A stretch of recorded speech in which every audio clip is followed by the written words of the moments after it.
All right, so I just dropped my son off to his after school program. So now I'm on my way to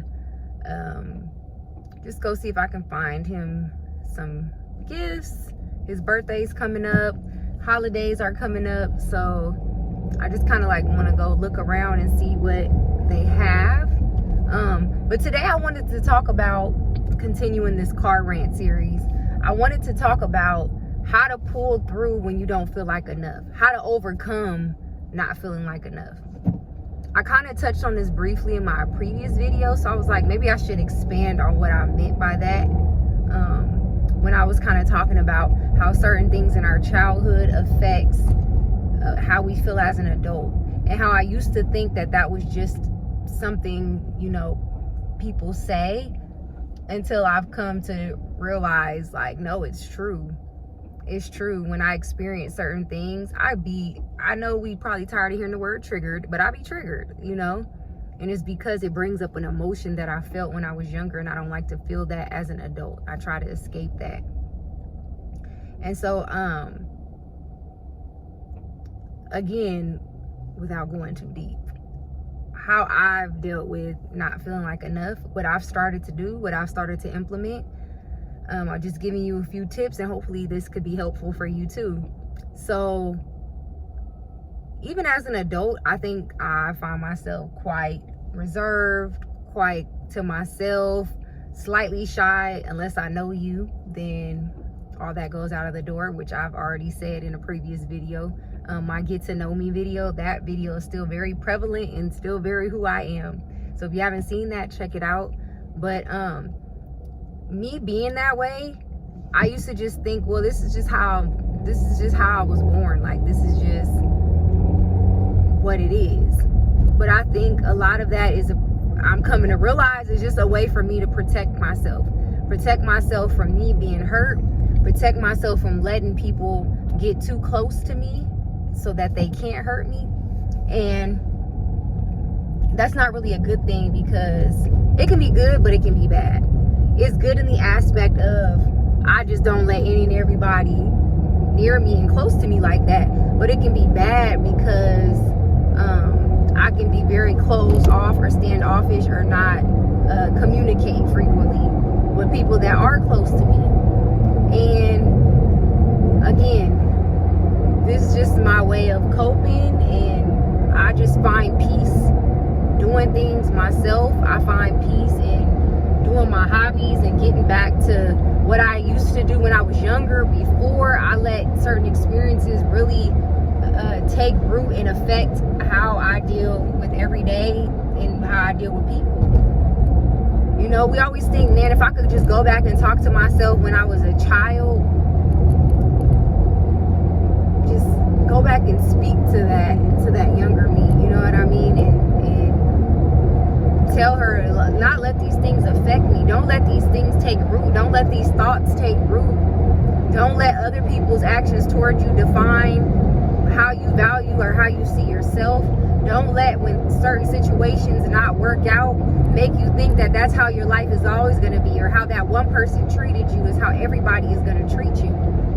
And it's easier said than done, because we know these things, but it's just so hard to believe it, because when you just experience the same type of pattern over and over, you start to think, well, dang, everybody's the same. Everybody's like this. When really it's not, everybody's like nothing. It's, I need to work on me. I need to heal me. I need to get to the root of why and fix that. And stop projecting what I'm feeling onto other people. And that's really difficult. So again, I'm working on it. But I just want to share some things that I've done so that I could feel like, you know, I am enough. And I've also grew up with like a lot of insecurities, you know what I mean? I used to be really insecure.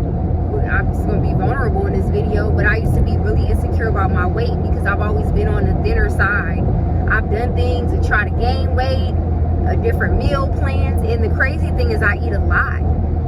I eat like a man. Anyone knows me, they know that I eat a lot, you know what I mean? So food was never an option.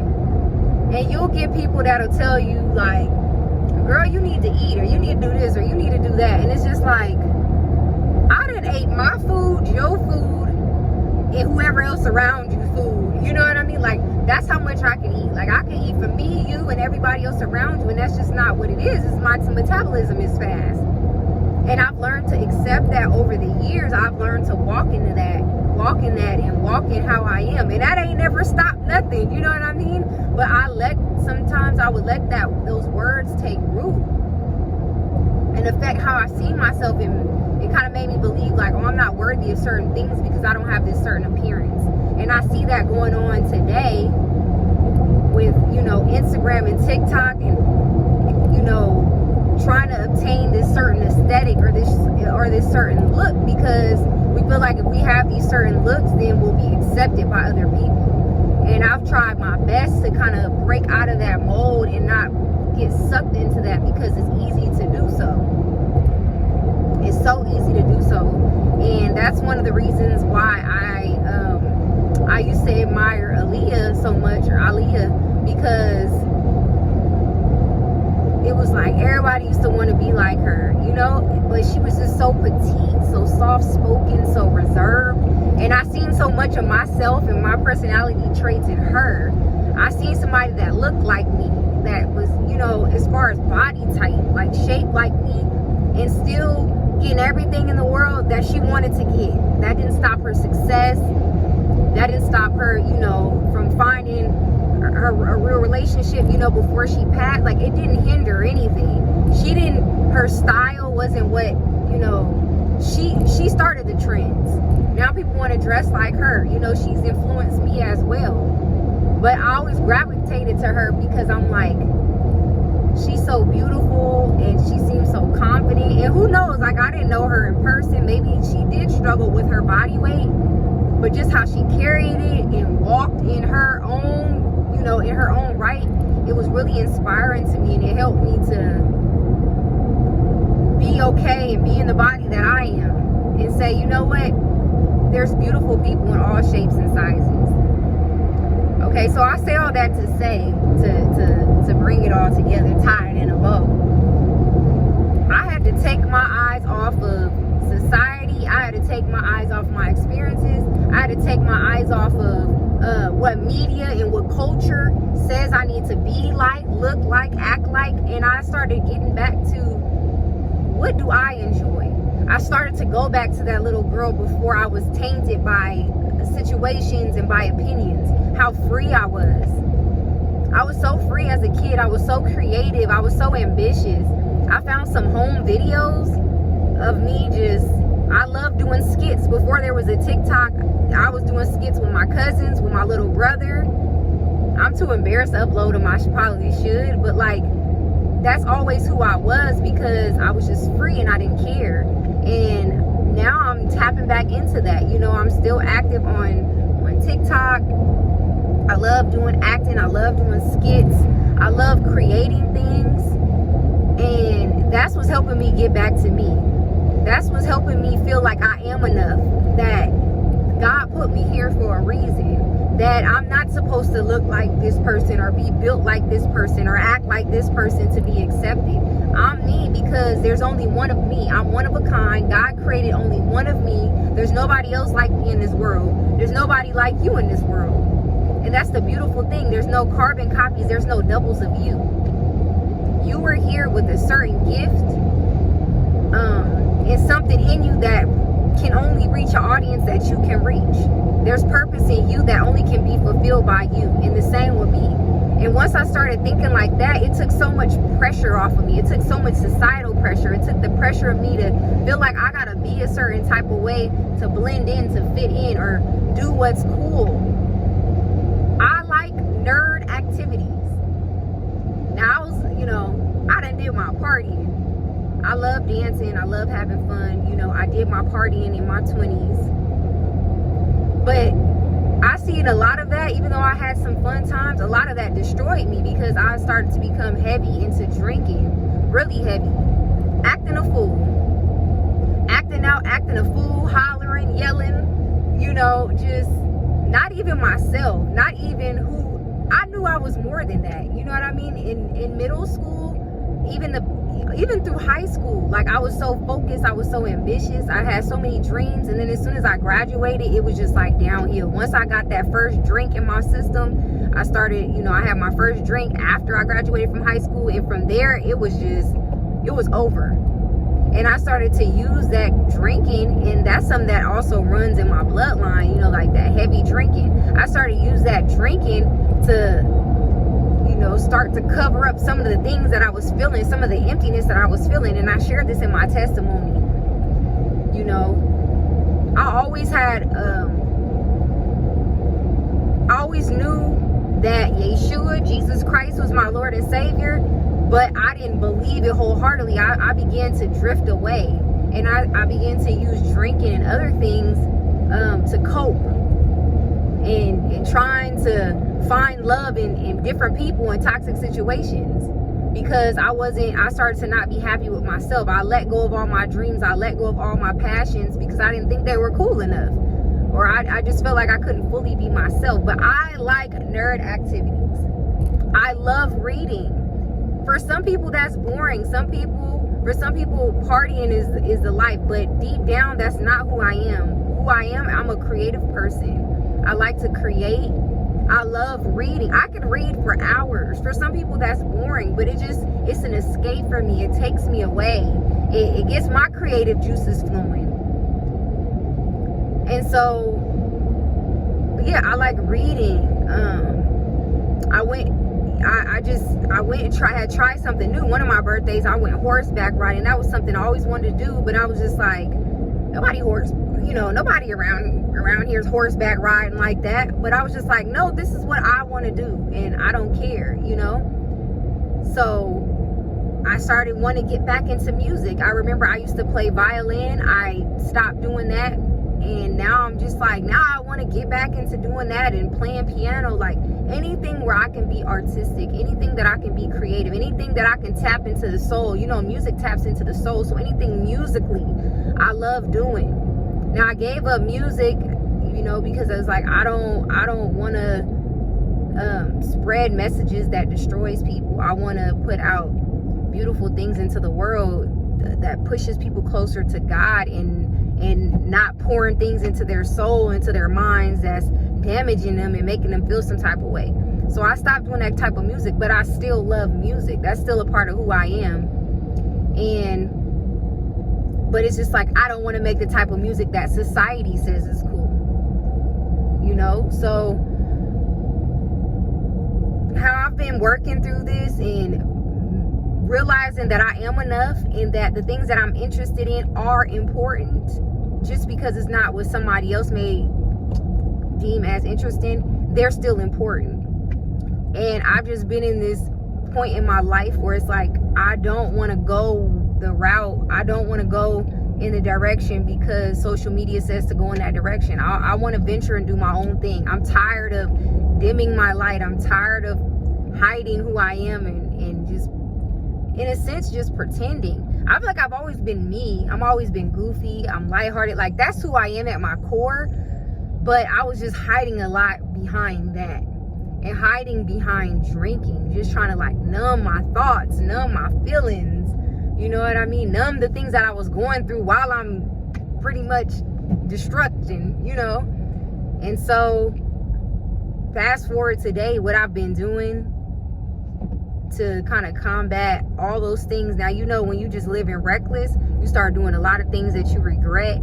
You start thinking about the things you said, the things that you've done, and it's so shameful. But I'm like, Jesus, I thank you that you've forgiven me for my sins. Help me to forgive me as well. And what can I do to rebuild myself and to repair myself and to get back to that little girl that was ambitious and full of hope and full of dreams and not concerned about outside opinions? I felt I was so free as a child.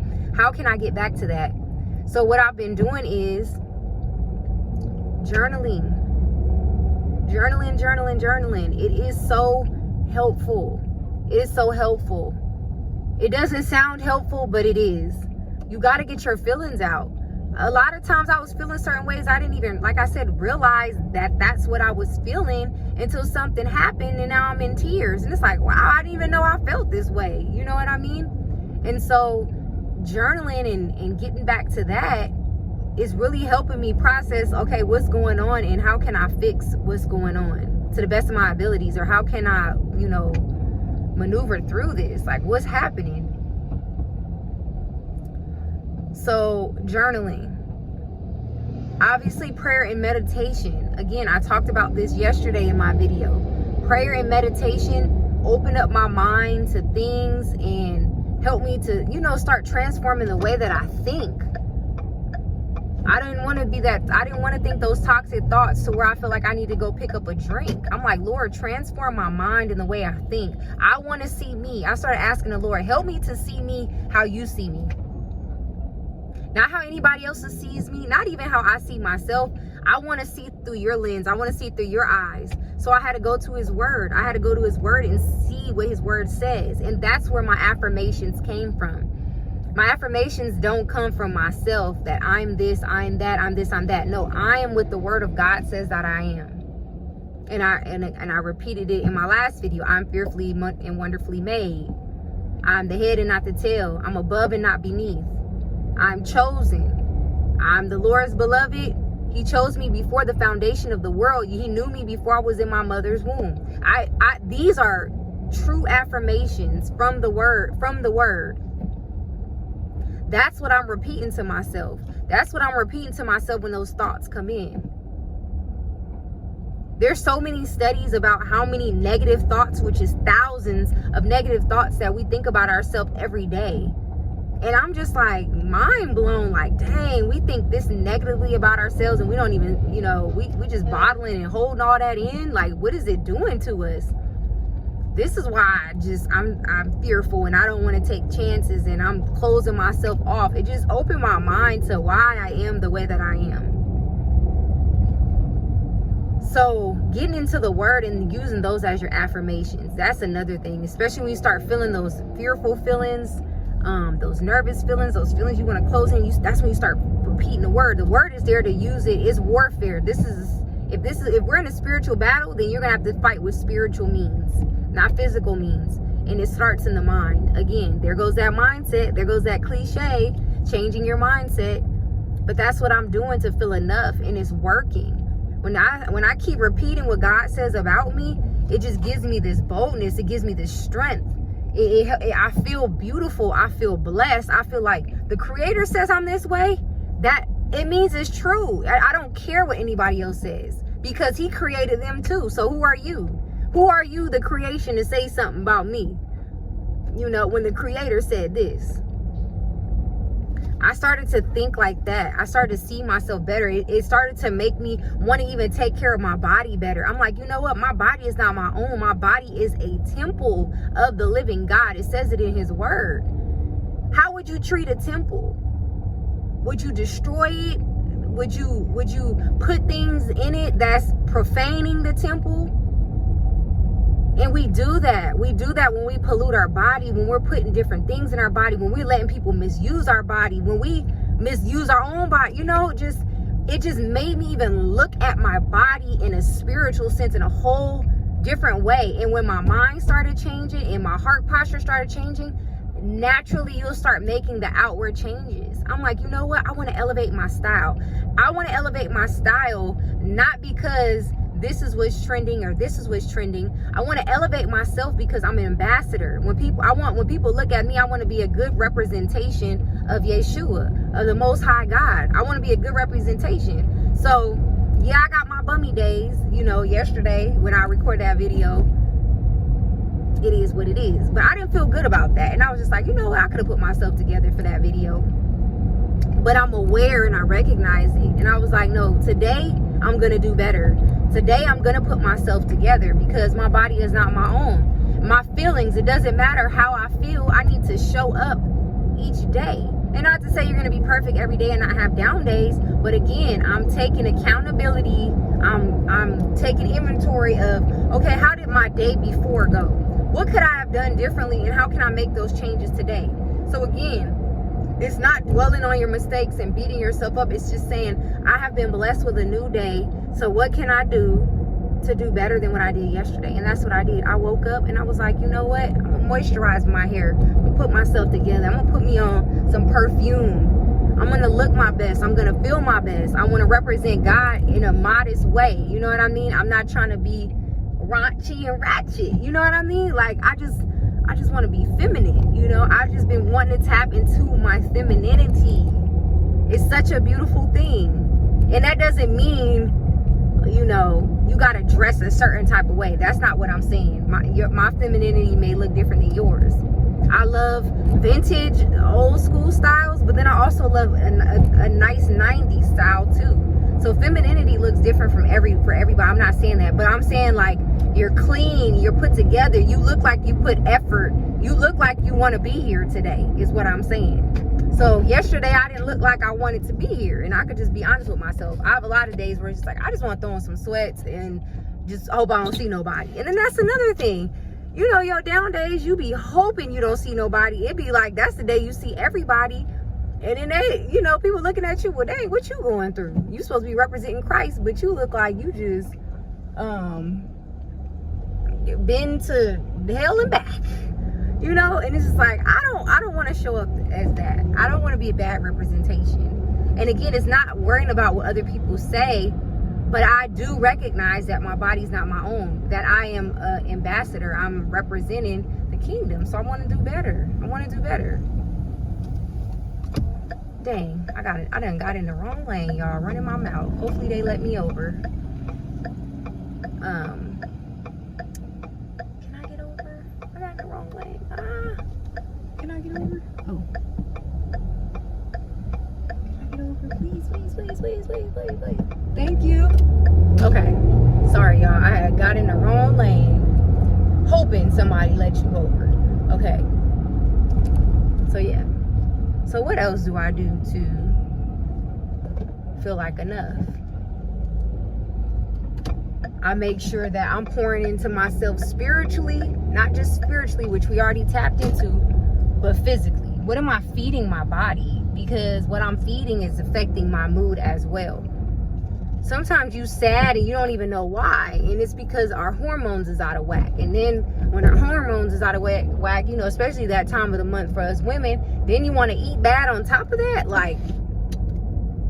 And then how you feel is kind of like how you start to view yourself, like, you know how you just wake up and you just feel a mess and you ain't even did nothing yet, and you're like, why am I feeling like this? And you know, it's because your hormones is all over the place. And then you go and you put bad things in your body, and then it makes you feel even worse. So it's just like a, you know, a cycle. So feeling like enough has a lot to do with feeding yourself spiritually, not only spiritually, but physically, and treating yourself a certain way and not depending on other people's to treat you a way that you don't even treat yourself. You know, we always hear about the list, like, I want somebody like this and like that and like this and like that. And you don't do 90% of the stuff on the list. You know, I want somebody that work out, and we don't even work out. We don't even feel like getting up. We don't even want to stretch, let alone go work out at nobody's gym. But we requiring that of somebody else. And it's just like, in order, when that person comes along, we're not going to feel adequate and we're not going to feel enough. We're going to feel like a scam. We're going to feel like a fraud, because we're like, dang, this person really got their stuff together. They're showing up. Now I got to try to hurry up and catch or put on this show so they don't know the real me, you know that I'm really raggedy. Maybe I shouldn't say it like that, but you know, sometimes you putting on your representative when you meet somebody new. And then once you get comfortable, then we kind of lose ourselves, because you didn't create those natural habits before you met that person. And so me feeling like enough means me putting my works behind my faith to take care of myself before somebody else. I expect somebody else to take care of me and then get mad at me when they mistreat me, but I'm over here mistreating myself.